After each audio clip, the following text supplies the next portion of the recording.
عليكم ورحمة الله وبركاته. الحمد لله رب العالمين، والصلاة والسلام على سيد الأنبياء والمرسلين. أما بعد.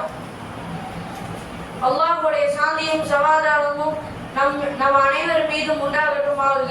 ஆமீன். எனக்கு இந்த வாய்ப்பை அளித்திருக்கூடிய ஆசிரியர் பெருமக்களுக்கும் நான் நன்றி கூறுகிறேன். இஸ்லாமிய பார்வையில் இந்தியாவின் மேம்பாட்டிற்கான கனவுகளை பற்றி நான் பேச விரும்புகிறேன். இஸ்லாம் சமத்துவம், நீதிமுறை மற்றும் மனிதநேயம் ஆகியவற்றை முக்கியமாக கருதுகிறது. இவை அனைத்தும் ஒரு நாட்டுக்கு அடிப்படை கூறுகோள் ஆகும். முதலாவது, கல்வியின் முக்கியத்துவம். இஸ்லாமிய அறிவை பின்பற்றுவதை நபி ஸல்லல்லாஹு அலைஹி வஸல்லம் அவர்கள் கூறுகிறார்கள்.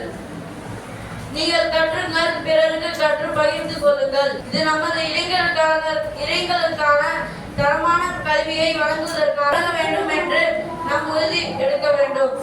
இரண்டாவது, நமது சுகாதார சேவைகளை மேம்படுத்தும் அவசியம். உங்கள் உடலை சரியாக பராமரியுங்கள். அதுபோன்ற உங்கள் சுகாதார சேவைகளை என்பதன் அடிப்படையில் சுகாதார அமைப்புகளை மேம்படுத்துதல் ஆகும். இறப்பு ஒரு சரித்திரமாகும், ஆனால் நமது இறப்பு ஒரு சம்பவமாகும்.